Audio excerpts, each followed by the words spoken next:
नमस्कार, स्वागत है आप सभी का UP triple S C ANM 9212 भर्ती में। जितने भी हमारी ANM की चयनित बहनें हैं, आपका सिलेक्शन तो हो चुका है, लेकिन अब आपकी ज्वाइनिंग कब तक होगी, इसको लेकर के आप सभी परेशान हैं। तो यहाँ पर बताने वाले हैं उसके संबंध में जो कुछ भी जानकारी है, और साथ ही साथ प्रोविज़नल के मामले में काफ़ी ज़्यादा आप सभी के मन में दुविधा है कि आखिर हमारे किस डॉक्यूमेंट्स में क्या कमी रह गई है जिसकी वजह से हमें प्रोविज़नल दिया गया है। और इसी तरह से विद हेल्ड वाला भी केस है। और इसके बाद जो जिन ANM बहनों का सिलेक्शन नहीं हो पाया इस भर्ती में, उनके लिए चाहे नई ANM भर्ती हो या फिर इस भर्ती में वेटिंग लिस्ट की क्या संभावना है, इसको लेकर के बात करेंगे। वीडियो को आप सभी प्लीज़ पूरा देखिएगा जहाँ तक आपको आपके काम का लगे। और सबसे पहले आप वीडियो को प्लीज़ सभी लोग लाइक कर दिया करिए। लाइक करने के बाद शेयर कर देंगे। हालांकि सभी ANM बहनें देखती हैं, लेकिन फिर भी कोई भी हम चाहते हैं कोई भी ऐसी सही जानकारी, ऑथेंटिक जानकारी आप सभी से न छूटे। और आज भी कुछ ANM बहनें हमें जब फ़ोन करती हैं, वो बताती हैं कि हमने भैया डॉक्यूमेंट्स इस प्रकार से लगाया था, और उस समय हमने जितनी भी चीज़ें बताई थी, जितनी बहनों ने उस तरह से अपना डॉक्यूमेंट वेरिफिकेशन कराया था, किसी को दिक्कत नहीं हुई है। अगर उनके डॉक्यूमेंट सही थे, किसी को कोई दिक्कत नहीं हुई। अगर उनका ANM सही था, कोर्स उनका रजिस्ट्रेशन पहले का था, सब कुछ उनका सही था, वैलिड था डॉक्यूमेंट, किसी का सिलेक्शन नहीं रुका है। हालांकि कुछ लोगों को, जैसे आप अपने EWS सर्टिफिकेट होता है, तो हम उसमें देख नहीं पाए कि उसमें अभी हमारे पास जितने भी EWS के सर्टिफिकेट आए हैं, लगभग सभी में कुछ न कुछ कमियां हैं। एक डॉक्यूमेंट में क्या दिक्कत था कि जो वैधता वर्ष है, एक क्या कई में, जो वैधता वर्ष यहाँ पे जो EWS सर्टिफिकेट है, यहाँ पे होता है वैधता वर्ष, और यहाँ पर होता है नीचे वित्तीय वर्ष। फिर यहाँ नीचे मुहर, सिग्नेचर वगैरह, बीच में आपके नाम वगैरह लिखे रहते हैं। तो ये वैधता वर्ष और ये वित्तीय वर्ष दोनों एक थोड़ी रहते हैं। वित्तीय वर्ष एक साल पीछे का रहता है। दूसरी गलती क्या हो रही है कि जैसे यहाँ पर डेट लिखा है और इसमें डेट में कट करके फिर दूसरा डेट लिख दिया गया है, मतलब कटपिट है, उस पर ओवर राइटिंग है। कभी भी किसी भी गवर्नमेंट या सरकारी जो भी डॉक्यूमेंट्स होते हैं, उस पर कटपिट या उस पर ओवर राइटिंग नहीं होना चाहिए। आपको डाउट लगे, आप उसके लिए एफिडेविट बनवा लीजिए, लेकिन कभी भी उस पर दूसरा, उस पर मतलब कि ओवर राइटिंग या कोई दूसरे उसमें कट करके चीज़ें कभी नहीं लिखनी चाहिए। जाति प्रमाण पत्र में क्या हुआ है कि बहुत लोगों को प्रोविजनल मिल गया है। अब इसमें समझ में नहीं आ पा रहा है कि इसमें कास्ट सर्टिफिकेट तो चलिए है, इसके अलावा कुछ और भी तो माइनर मिस्टेक्स हो सकती हैं। कास्ट सर्टिफिकेट में जिनका पहले का सिर्फ हस्बैंड साइड का था और बाद का जो उन्होंने पिता पक्ष का लगा दिया था, एफिडेविट के साथ में लगा दिया था कि हमारी जाति बदली नहीं, हमारी जाति वही है शादी होने के बाद से। जो अविवाहित है उनके लिए भी दिक्कतें हुई हैं। कुछ बहनें ऐसी भी जो अनमैरिड है, लेकिन उनको भी मिल गया है प्रोविजनल। तो ज़रूरी नहीं कि आपके कास्ट सर्टिफिकेट में ही प्रॉब्लम हो। और अभी हम लोग थोड़ा सा वेट करेंगे। बाकी कास्ट सर्टिफिकेट जिनको भी नया बनवाना हो या EWS आपको नया बनवाने की इच्छा हो, बनवा लेंगे, आपको आगे काम ही देगा। तो वो आप पहले बनवा लीजिएगा, क्योंकि फिर मान लीजिए नोटिस आई प्रोविजनल वालों के लिए, उसमें कितना समय मिला आपको, 2 दिन 4 दिन का, तो उसमें आप कौन सा आप डॉक्यूमेंट्स कास्ट या EWS बनवा पाएंगे। उसमें केवल आप जो कुछ डॉक्यूमेंट्स हैं, जैसे एफिडेविट वगैरह चाहिए, या फिर किसी डॉक्यूमेंट्स में आपके कुछ चीज़ें छूट गई थी या कोई जानकारी मिसमैच हो रही थी, तो वो तो आप ठीक करा लेंगे दोबारा वेरिफिकेशन में। तो प्रोविजनल में सबका हो जाना चाहिए, किसी को दिक्कत नहीं होना चाहिए, लेकिन आप अपने स्तर से अपने डॉक्यूमेंट्स की तैयारी पूरी रखें। एक बार डॉक्यूमेंट्स को आप लोग पूरा चेक कर लीजिए, एक एक उसमें चीज़ें पढ़ के अच्छे से। हो सकता है कोई चीज़ें आप न देख पाए हो, न जान पाए हो। नाम वगैरह में कोई त्रुटि किसी बहन का था, उनका कहीं पर नाम केवल लिखा था और दूसरी जगह उनका नाम में सरनेम जुड़ गया था, तो उनको लगा कि इससे कोई दिक्कत नहीं होगी। उससे दिक्कत क्यों नहीं होगी, बिल्कुल आपका नाम ही अलग हो गया। हो सकता है किसी का नाम पूनम हो, किसी का नाम पूनम कुमारी हो, तो क्या दोनों में अंतर नहीं है? बहुत ज़्यादा अंतर होता है, वो बिल्कुल अलग माना जाएगा। तो ऐसे ही बहुत सारी जो चीज़ें थी। हाँ, और आप सभी की इसको लेकर के फ़ोन भी आए हुए हैं, हमने लगभग सभी को बताया, और कुछ डॉक्यूमेंट्स हमने आपके चेक भी किए हैं। कुछ डॉक्यूमेंट्स देखने के बाद हम रिप्लाई भी आपको नहीं कर पाए हैं।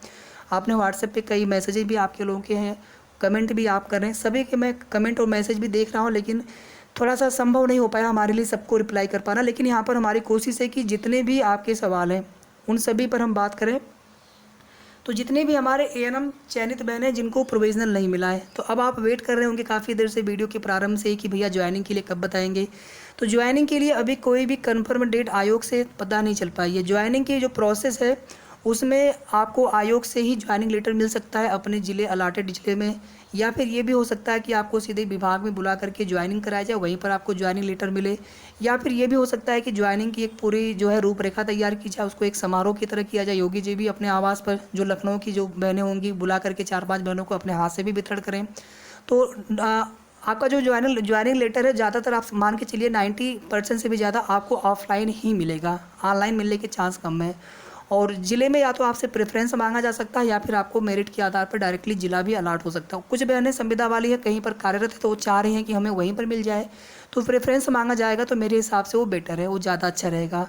और ज्वाइनिंग के समय बहुत ज़्यादा कोई एक्स्ट्रा डॉक्यूमेंट नहीं लग रहे हैं, 1-2 डॉक्यूमेंट चाहिए होते हैं, वो आप बड़े आसानी से बनवा सकते हैं और उसकी वजह से किसी की ज्वाइनिंग नहीं रुकती है, वो आप बाद में भी दे सकते हैं, ठीक है, या फिर बनवा लेंगे, आपको समय उतना आपके पास रहेगा पर्याप्त।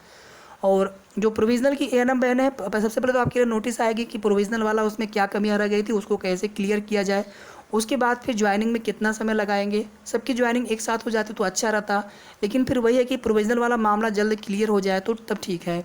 तो कल आयोग खुला रहेगा, अभी तो 3-4 दिन से आयोग बंद थे, कल आयोग खुले रहेंगे, कल आयोग खुला रहेगा तो उसके बाद जो कुछ भी जानकारी हमें आयोग से पता चल पाएगी, हम आपको सब कुछ कन्फर्म बताने का प्रयास करेंगे। तो आप थोड़ा सा वेट करिएगा, कल दोपहर तक हम आपको बताने का प्रयास करेंगे, चाहे प्रोविजनल वाला मामला हो या फिर ज्वाइनिंग का मामला हो। नई एएनएम भर्ती को लेकर के अगर देखा जाए तो जो 8,037 पदों वाली कुछ दिन पहले न्यूज़पेपर में जानकारी आई थी, कोई भी ऑफिशियल नोटिस तो नहीं आया हुआ है, लेकिन वैकेंसी है, हर जिले में कुछ ना कुछ वैकेंसीज हैं, इतना तो पता है, कन्फर्म है। और ये वैकेंसी कोई कन्फर्म डेट नहीं है, अगर 25 अगस्त 20 अगस्त कोई इस तरह से बता रहा है तो पूरी तरह से अपने अनुमान से लोग बता रहे हैं, उसमें कोई भी डेट नहीं बताई गई है। इसी महीने में के लास्ट तक भी ये आवेदन, इसके लिए नोटिफिकेशन आकर के आवेदन शुरू हो सकते हैं या फिर हो सकता है कि नेक्स्ट मंथ से।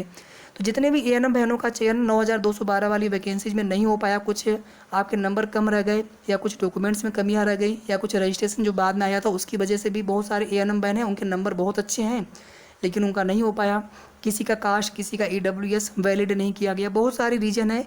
और इस भर्ती में जो बची हुई सीटें हैं उन पर भी वेटिंग लिस्ट के लिए कोई भी उम्मीद नहीं लग रही है, ठीक है। और अभी भी जितने भी विशेष करके जो अभी एसटी की सीटें होती, जो प्रोविज़न होता है सीटें किस प्रकार से समायोजित की जा सकती है, उस आधार पर भी सीटें समायोजित होनी चाहिए। वेटिंग सूची कम से कम उस पर तो आना चाहिए था, या पहले ही रिजल्ट के साथ में उन सीटों को भर देना चाहिए था, लेकिन उन सीटों को 380 सीटों को खाली छोड़ा गया है।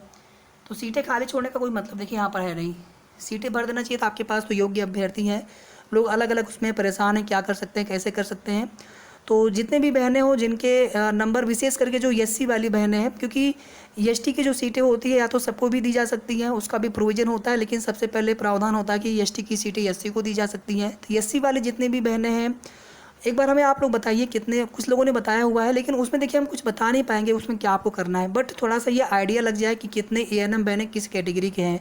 तो इसीलिए हमने आपको पिछले वीडियो में भी कहा था कि एक बार आप लोग थोड़ा सा हमें व्हाट्सअप करिएगा हमारे नंबर पे कि कितने नंबर आपके हैं और किस कैटेगरी में हैं। जो सरकारी भर्ती है तो संविदा वाली भर्ती है 8,037, जो सरकारी भर्ती है वो आपकी पीईटी से और पीईटी 2022 से और इन फ्यूचर जब भी आएगी उसके लिए कोई हम लोग पहले से प्रेडिक्शन नहीं कर सकते, बस एक अनुमान लगा सकते हैं कि आ जाना चाहिए, पहले पीईटी तो हो जाए, अभी इस पीईटी से तो नहीं आने वाला है, अभी ये संविदा वाली ही आने वाली है यूपी एनएचएम से, जो कि इसी मंथ के लास्ट से या फिर नेक्स्ट मंथ से आवेदन हो सकते हैं। और परमानेंट, और ये भर्ती संविदा वाली रहेगी, और जो परमानेंट भर्ती होगी, सरकारी भर्ती होगी यूपी SSS से, उसके लिए थोड़ा सा आप सभी को इंतजार करना पड़ सकता है। तब तक जितने भी एएनएम बहनें मुख्य सेविका के लिए एलिजिबल हो, तो मुख्य सेविका के लिए हमने सुबह की वीडियो बनाया था, जो लोग भी क्लास लेना चाहते हो 200 या फिर 250 का ही हम केवल बैच चलाएंगे, उतने ही लोगों के लिए हमारी कोशिश होगी किसी भी एएनएम बहन, किसी भी बहन का जो है सिलेक्शन वहाँ पे से वंचित ना हो। बाकी लोग अपना कोशिश करते रहिए, तैयारी करते रहिए, ठीक है। तमाम आपको जैसे अभी तो सिलेबस आया नहीं, सिलेबस आते ही उसके लिए जो भी स्टडी मटेरियल है वो भी मार्केट में मिलने शुरू हो जाएंगे, बुक वगैरह, और साथ ही साथ हम भी आपको जो फ्री ऑफ कास्ट वाला भी प्रैक्टिस सेट हम अवेलेबल कराने की कोशिश करेंगे।